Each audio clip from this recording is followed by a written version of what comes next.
Okay, so the first thing that I'm going to show you today is the antennas. First one I have here is from LNR Precision. This is one of the PAR NFED antennas, and this is actually the multi-band QRP trail friendly antenna. So quite a lightweight one, very easy to use, very reliable as well. So just a BNC connector, some very thin wire there, and it has a trap in the middle of it, or towards the end of it there, which gives it the ability to tune up on 40 meters. I think this will do 10, 20 and 40, so very lightweight, and yeah, about 40 feet long, I think. Not very long at all. It works well, and it's been pretty consistent for me. I don't use it as much as I used to. Pretty much it's a backup antenna nowadays, but still quite useful. Second antenna that I use is the ever reliable linked dipole, home brewed, with just a box in the middle to strap it on something onto, and with a BNC connector, so you get a BNC to PL259 adapter. And this one will do 10, 20 and 40. Just use the SOTA beam winders to hold it together, and for the links I've just used automotive crimp cables there. So nothing fancy, very simple, and very easy to use. To mount this, basically I just use this, hook it over the squid pole, slides down like that, sticks out nicely, and you can just hook the loop over it, and away you go. Very easy to set up, and most of us are familiar with how well they work. Okay, the final antenna that I use when going up portable, and I'm going to be out there for a little bit of time, is the NFED antenna from a company called High NFED. It's a bit heavier, so I don't usually take it up SOTA summits or where I need to keep my weight limit down. So this is generally what I use when I activate a park. Okay, it's a multi-band 200 watt antenna. It'll do 10, 15, 20 and 40 meters. Okay, and in this case I've replaced the standard factory radiator with some 1.2mm stainless steel cable. Bit of a butcher's job there, but works quite well and is quite strong. So if you want some more information on how to do that, drop me a line and I'll let you know. Basically, all the hardware's available from Bunnings, and the cable's available online. I got 300 meters, I think, for $100 or $80. Very easy. Anyway, very robust, very good. I've had this for a couple of years now. Used to be at home, but I've replaced it with a 5-band one, which does 80 meters as well, and very, very reliable. Oops, just bumped the camera there. Just put that on the top to hang it from on the guide point. You can put I have put this up on the top of a squid pole. A 9-meter squid pole won't handle it too well. A 7-meter squid pole will. It is a bit heavier than the other antennas, but otherwise it's fine. So just a standard SO239 on the bottom, and away you go. And as you can see from the other antennas as well, I love the SOTA beams winders, so I've got them everywhere. So this is an excellent DX antenna as well. If you get it up high enough, you can work the world with it. We used 2 of these during the 2015 RD contest and had some fantastic results. So not the cheapest antennas out there, and if you're into home brewing, you're obviously going to be able to make one yourself. I just decided that I want one that I knew that was going to be reliable, so I just went ahead and made the purchase. But thoroughly recommend them if you wish to use them. Okay, coax cable. Pretty much all I use these days is either SMR 195 50 ohm cable with a couple of BNCs in it, so about 8 meters of that. Very lightweight, and a lot lower loss than RG58. Very good for SOTA summits when you've got an antenna up a squid pole or from a low hanging branch. 8 meters tends to be a good length. You can get down to the ground and see your transmitter nearby, and a bit lower loss, good when working QRP. And of course the venerable RG58 CU in this case, with a couple of PL259s on the end. I've got about 12 metres of that, I think it is, 12 or 13 metres, just a little bit longer, just in case just need that extra length. I do have a number of adapters and things like that, so if I need to join the two cables together I can, and also take a patch lead just in case. Sometimes I'll need a tuner, sometimes I'll take some filters with me, particularly if I'm operating with other people or two radios. You need to perhaps put a filter in place so you're not interfering with each other, and you need a patch lead for that. So that's standard sort of fit out for whatever operating I'm doing, whether it be SOTA or parks. You never know when you're going to need a little bit extra length, but you don't want to be taking miles and miles of coax because it does weigh a fair bit. Okay, so we've looked at antennas, we've looked at coax. What I want to show you next is what I use for both SOTA and parks activations. So the first thing I'm going to show you here is what I take for SOTA. Okay, notice first of all that it's packed up in this plastic Tupperware or Sistema plastic container. Reason being is that they're cheap, easy, fairly reliable, and they've got a little bit of a weather seal around it. I wouldn't say that they were waterproof, but they're certainly going to help protect things if they do get wet. So we've got that, we've got the battery. Okay, now SOTA I generally operate QRP, so don't need a lot of power. So I've got a 4200 amp hour or milliamp hour LiFePO battery, nice and lightweight, about half a kilo I think, and I've put a couple of Andersons on the end just to make it easier to connect to. I do have another video on my YouTube channel which just describes how to do all this, so have a look at that if you want some more information. It's an old lunchbox that I stole off the kids, and in there I have sundry connectors and things like that. Power cord for the radio with a fuse in it and Andersons on the end. Old mobile phone headphones which come in handy when there's a bit of noise, plus some spare connectors, fuses, and bits and pieces that you will need. And Murphy's Law says you'll always leave that at home, as has happened to me on occasion.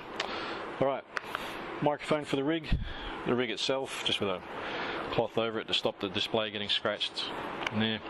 So the rig I use for SOTA is an FT817,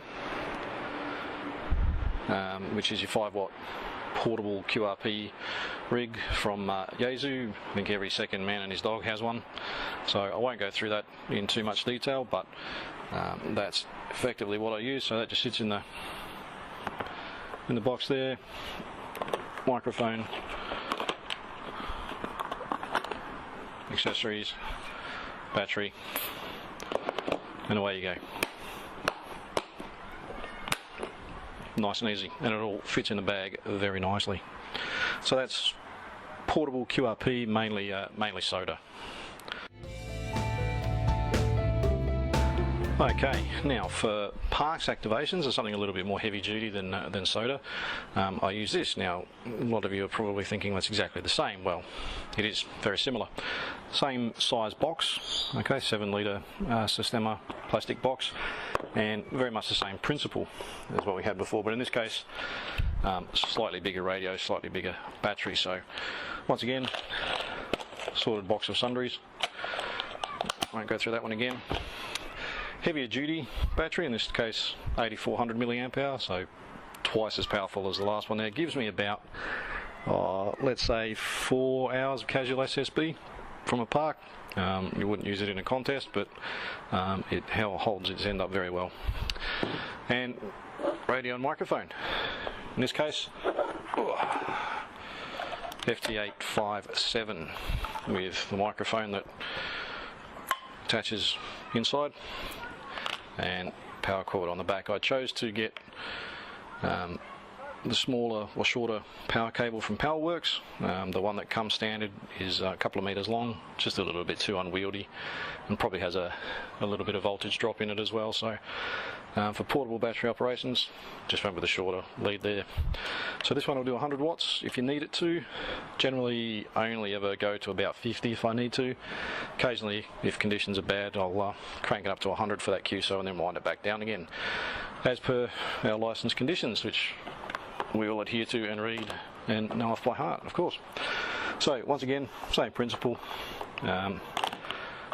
just in the container there with everything nice and self-contained, and I'll show you why in a little while I use these containers. They do come in very handy if you standardise on the same size. So Park's portable. Once you actually get out there and you start making contacts, you're going to actually need to log everything and record it. So for Park's portable and for backup, I use just a notebook that I've got.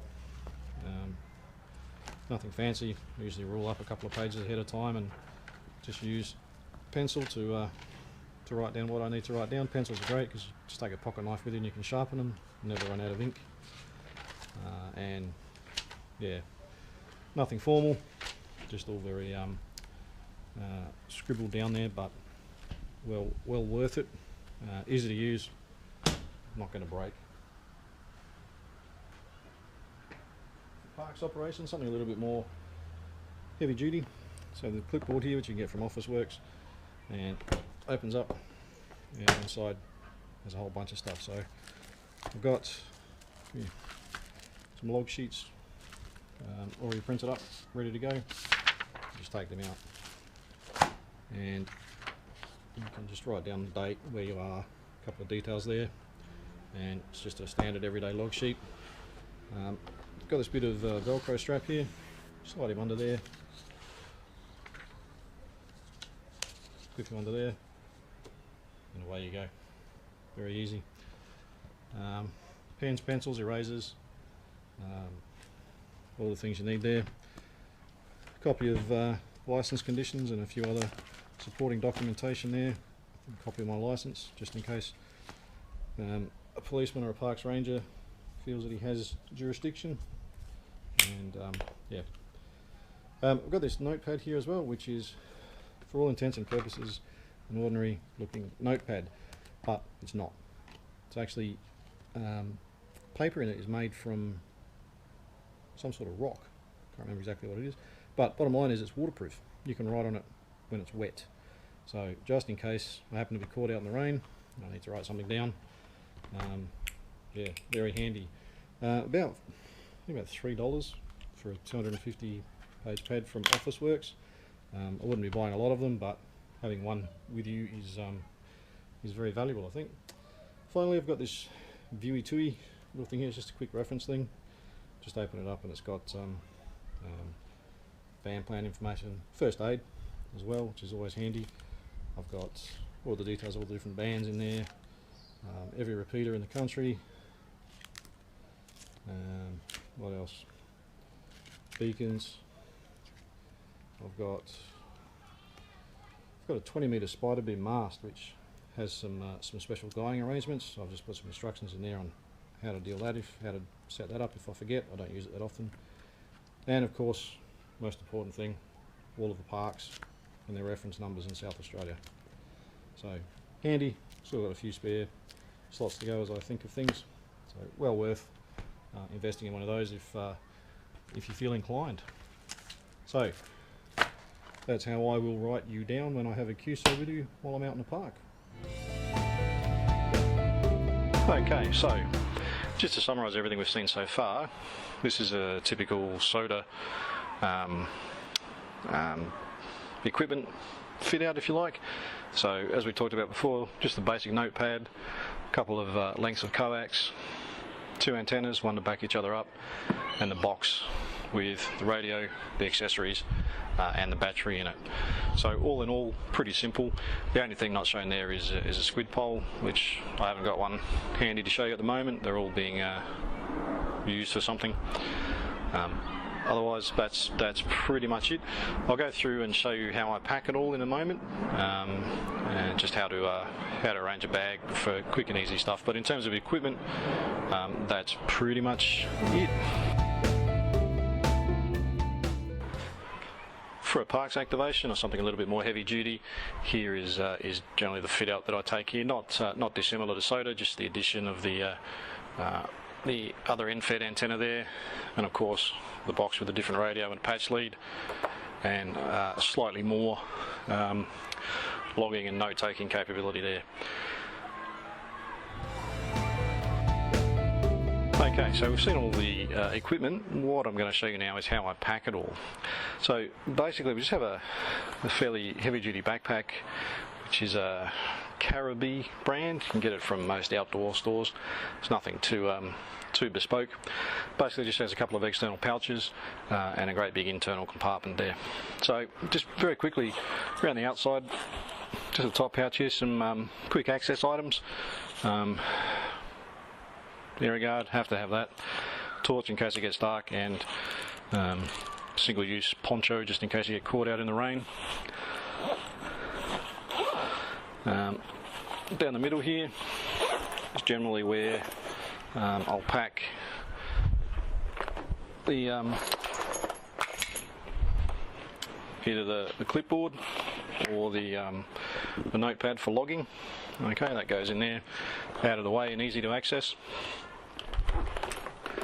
Over down the side, it's actually two side pouches, one here and one here. This one is open. I'm not sure if you can see it or not, but it's a fair bit of space in there. I think you can put a litre worth of drink bottle in there, so some hydration if you need it. This side have some hand wipes, suntan cream, and first aid kit. Okay, obviously a high quality one. And that all sits in there, so another quick access thing just in case you need it. What I don't have is a thermo blanket or anything like that, which I will invest in, but at the moment I only go out during pretty much summer and spring. So as I do spread my wings out a little bit more, I will invest in one of those.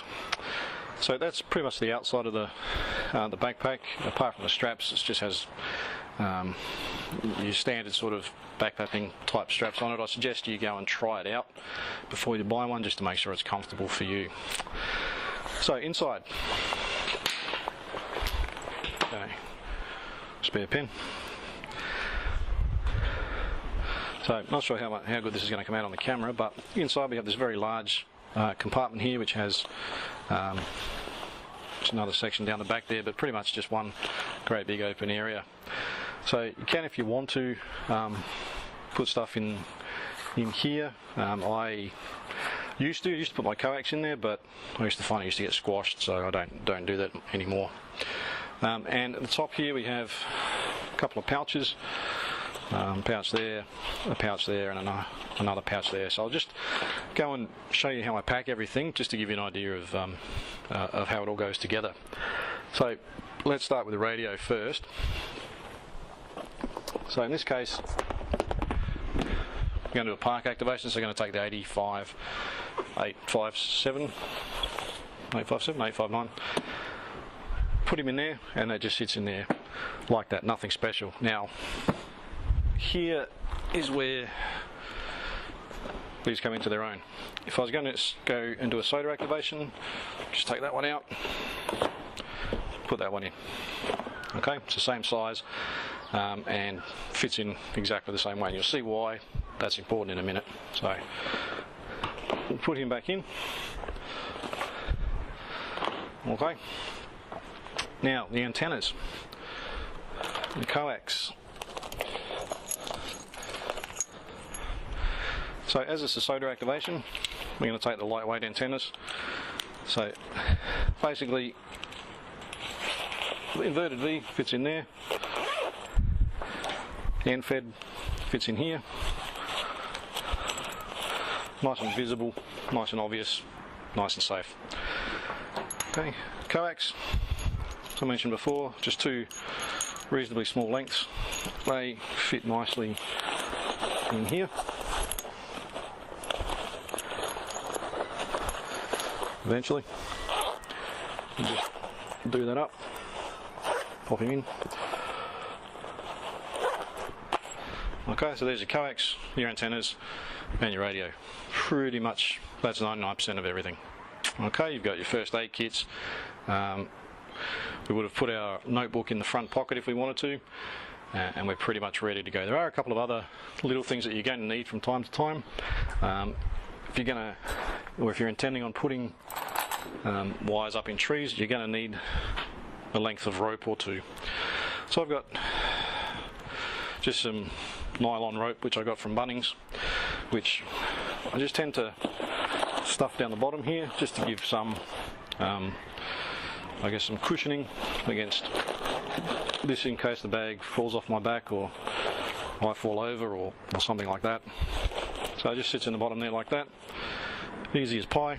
And it's a homemade throwing weight which you just tie the rope to, swing it around, throw it up a tree, and Bob's your uncle. So that just sits in there as well. And as I didn't put it in there before, the notebook. So basically, close him up, notebook goes in there,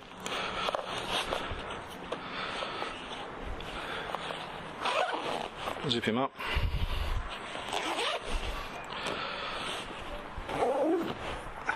zip him up, that's it. That's the SOTA activation, ready to go. You don't have to take a pole if you don't want to, but if you do, then pretty much that's the only other thing you need to carry.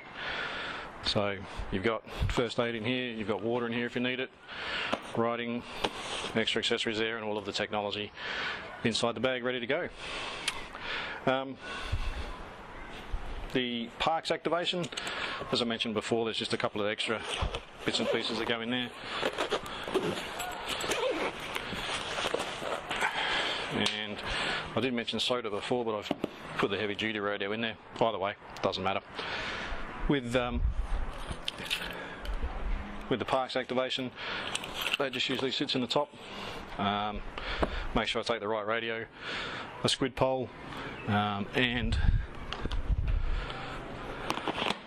that notebook sits in there, closes up as before, just slightly heavier, but nothing too much to worry about. So that's SOTA and parks activation, how it's all packed up, what I use, and hopefully that helps you out. The next thing I'll talk about is something a little bit bigger, a little bit heavy duty. We'll see how we go. Okay, for something a little bit more long term, say a 24-hour field day, or dare to use the term MCOM, we can use this Gobox, which is a little bit more heavy duty and a little bit more self-contained than the others. You pick it up and go, basically. It's a 6RU road case, which I've adapted to hold a couple of radios. So I'll open up the front of it, see what's inside. Sorry if the camera gets a bit unsteady there. Okay, so two rigs that we have inside, 706 Mark II G and an FT2900, which is just a 2-meter FM high power rig. So I'll just move the camera around so you can see it a bit better, hopefully. Okay, we also have a AT100 Pro 2 tuner in there, a couple of speakers, just the power meter there, and you probably can't see it very well in there, but inside there's a 65 amp 12 volt power supply, which I've modified from I think it was a HP server. Puts about 13.5 volts now, and I'm pretty sure it's probably rated down to about 50 amps, so I can basically run both radios flat out, and it'll cope there, plus some accessories coming out the front there if we need it to.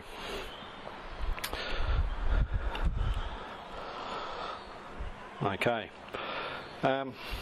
just take the camera around to the back so you can see. So apart from that, the only other bits and pieces to show you there what's in the back. So let me just get the camera set up. Okay. So in the back we've got first aid kit again, and we've got some coax cables that have just velcro tied in there just for convenient storage. We also have, once again, another box of accessories there. In this case we have a torch, stand with another light on it, some headphones, and a few other bits and pieces there. On the back of the box we've got some connectors, so 2 HF connectors from the tuner and VHF UHF connector from the 706, and just a standard 2 meter output there from the FT2900 there. Heavy duty input in case we're going to be running off the batteries. Got connector there for some external or for some ancillary power to go out to something if we need to, and a fuse each for the radio. Also tucked inside there is the power cord in case we're able to use mains for the power supply that's built in. So as I said, this is for those times when we're going to be out in the field for an extended period and we need something that's a little bit more perhaps protected or robust. The idea is that you can have 2 operators if you need to, one running 2 meters perhaps for local comms and another running HF if we need something a little bit further away. All self-contained and all ready to go. So there you have it. That's everything portable that that I've got, that I can use, that I have available to me at the moment. It's about everything I could possibly need. I can't see a need for anything else. Maybe replacing this with something a little bit more like this gives us a lot more options, but quite frankly I don't know that I really need it. But yeah, we've used this for field days, we've used it for contests and special activations, and it's all worked fine. Yeah. Alright, well thank you very much for your time. Hope it's been educational for you. Hope you've been able to get something out of it. If you have any questions or comments, then please leave them below. Otherwise, pop me an email. My details are on qrz.com. And we'll say 7-3. Thank you very much for watching.